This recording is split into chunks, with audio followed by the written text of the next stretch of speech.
It's on a Raptor! Oh boy, have I got a controversial one on my plate today. The heir to an old beloved empire, harbinger of a powerful new IP, and holder of everybody's goodwill, Callisto Protocol had all the cards in its hand. Every gamer was deeply enthusiastic about the release, and still, somehow, it managed to forsake all the momentum it accumulated at an astounding pace. How, do you ask? Well, a badly optimized PC version, insulting DLC concepts, awful design choices, a generic story, take your pick. But playing the game in its entirety, I realized something quite fundamental that might have played a pivotal role in Callisto Protocol's demise. Something you, albeit subconsciously, might have experienced as well while roaming the infested halls of Black Iron Prison. So buckle up and join me on my little excursion, and I will share with you how the Callisto Protocol taught me what it means to play a truly mediocre game. Little disclaimer, this game was heavily inspired by its creator's last big IP. Because it would simply be too easy, I will refrain from comparing the two.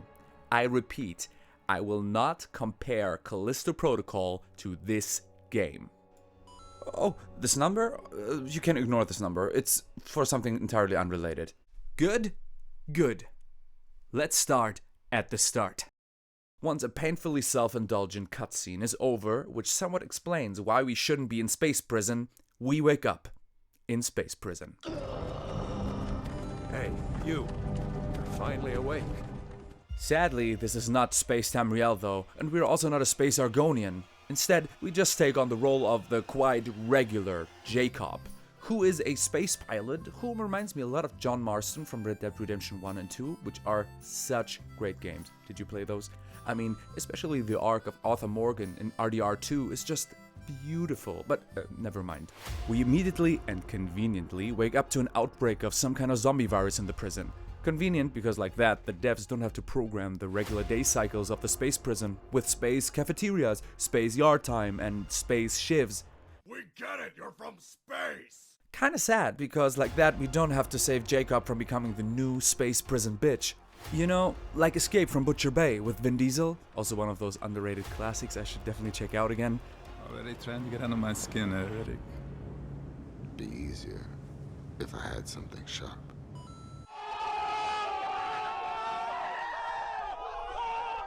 So since we skipped that part, we are immediately off to find a sporadic weapon, turn zombie brains into mashed potatoes, and start exploring the prison, all the while collecting items and collectibles such as short little audio logs I can only listen to while in the menu.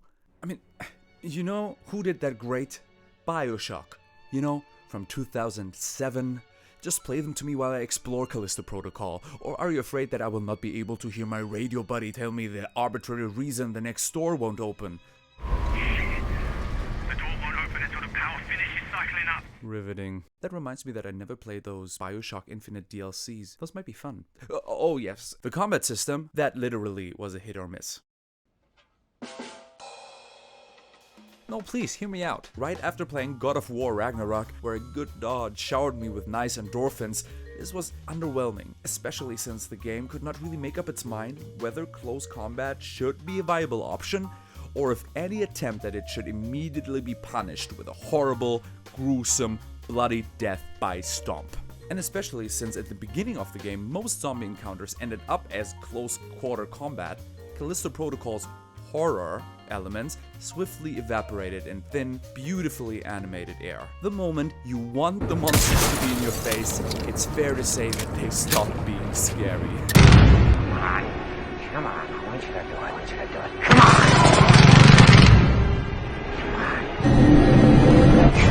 Come on, I want you to do it, I want you to do it. Come on, hit me.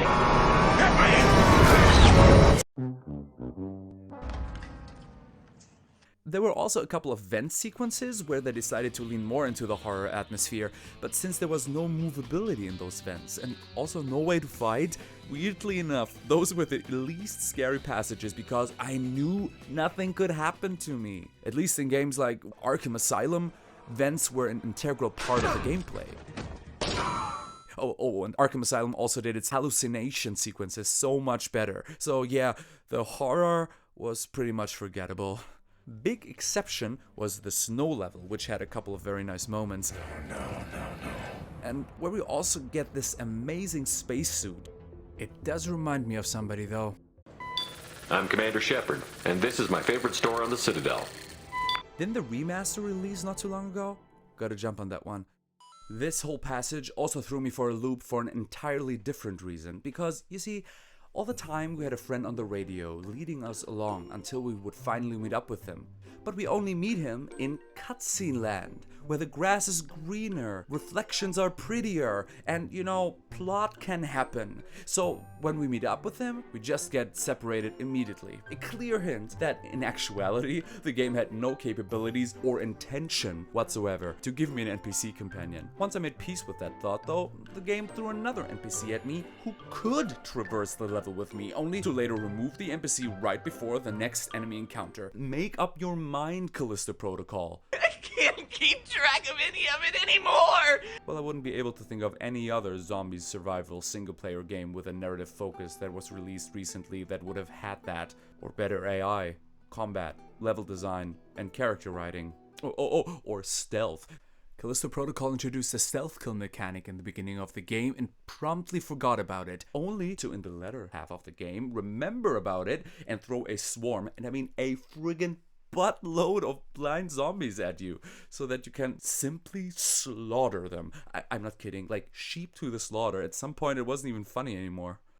Okay, it was a little funny.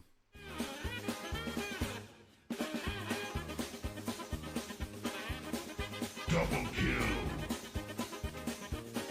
Multi-kill. Mega kill. Ultra kill. Monster kill.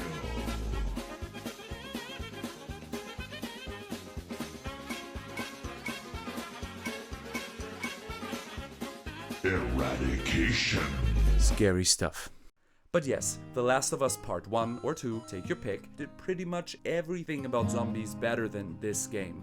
But what's going on? Can we please just have a look at what's happening here?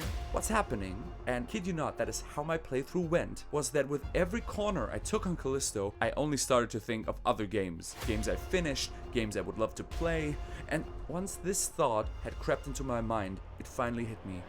These were the symptoms of playing a massively mediocre game. A game whose most standout feature was that it kept on telling me that I could use my time better replaying a good game. Be it combat, stealth, story, character design, level design, boss design. Don't get me started on the bosses.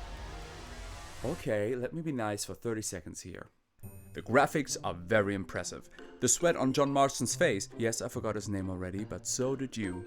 The reflections on puddles of blood, the snow physics, oh, and those little lights on the helmets that frame the faces and that lead to a plasticity that has never been seen before in a video game, create altogether a thick and captivating atmosphere. It's not that long. That was nice.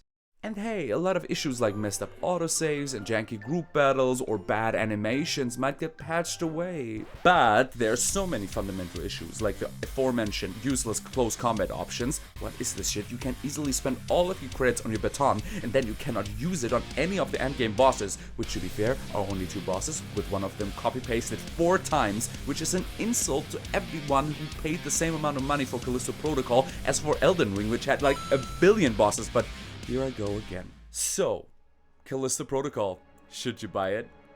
I mean, I did have some fun with it, and if you manage to ignore its many shortcomings, it's pretty atmospheric. And just the futuristic setting, the unique immersive way of handling the player interface, and the touches of gory horror are something you cannot find easily from recent titles.